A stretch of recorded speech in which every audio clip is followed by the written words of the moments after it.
What's going on, Jerome's? The NFL free agency period is starting to come to a close as we're coming up on the NFL draft. And a lot of questions have been flying around. How do the Vikings stand in terms of compensatory picks for the 2024 draft? Now, comp picks started when free agency began. Free agency began in 1994. The first draft with comp picks is 95.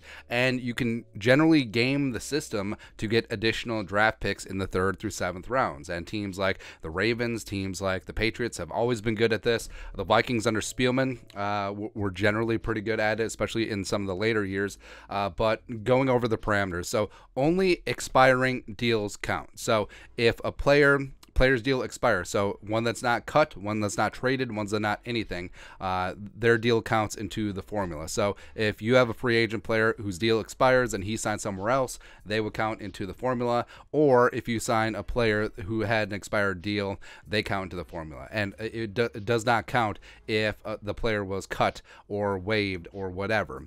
So no credit there. You lose more free agents than you sign, you get picks. I mean, that's the bottom line. 32 total picks awarded per draft, maximum 4 picks per team. So just looking at the Vikings free agency additions and losses, spelled the Chiron wrong. Threeth. Whatever.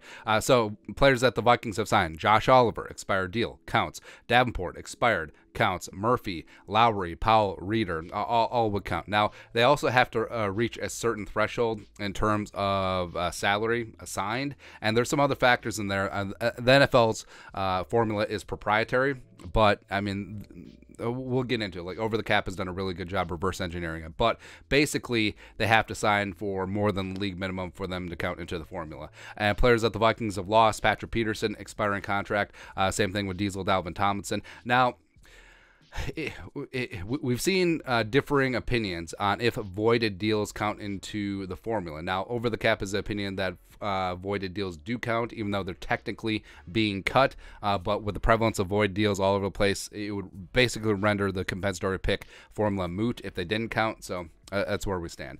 So Peterson, Tomlinson, Irv, Duke Shelley, Chris Boyd all had expiring deals, so they would count to the formula. But Irv, Shelley, and Boyd, their contracts are so low that they would not meet that threshold. Dancer was waived. Thielen was cut. Kendricks was cut, so they would not count into said formula. And the Vikings, here's where they stand right now. So this is, again, from Over the Cap, and they do a really good job forecasting and formulating this. But so losing Diesel, Dalvin Tomlinson, massive deal to the Browns, and Patrick Peterson signing a pretty meaty deal with the Steelers. Now, if the Vikings had not signed anyone or signed lower level free agents, they would have been entitled to a 4th for Dalvin, a 5th for Patrick Peterson. But signing Davenport to the 1-year, $13 million deal cancels out Diesel, and then Byron Murphy coming in cancels out Patrick Peterson, and then the Vikings also added Josh Oliver and Dean Lowry. And you know, for a team that had salary cap issues, they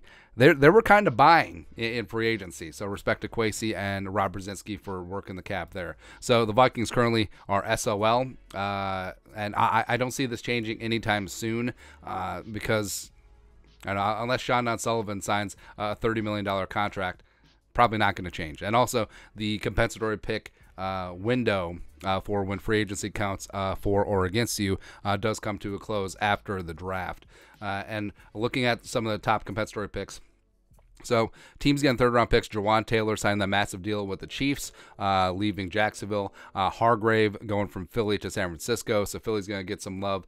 Tremaine Edmonds, as he signed with the Bears. Buffalo's getting a 3rd projected. And then San Francisco, Mike McGlinchey, losing him in free agency, as well as D'Amico Ryans, Rand Carthon being hired by the Texans as head coach and Titans as GM, respectively. So San Francisco's really been working that compensatory pick formula. And then also Zach Allen, Ben Powers, Marcus Davenport, Saints are in line for a 4th-round pick in that regard. And like we said, Over the Cap is pretty good at forecasting.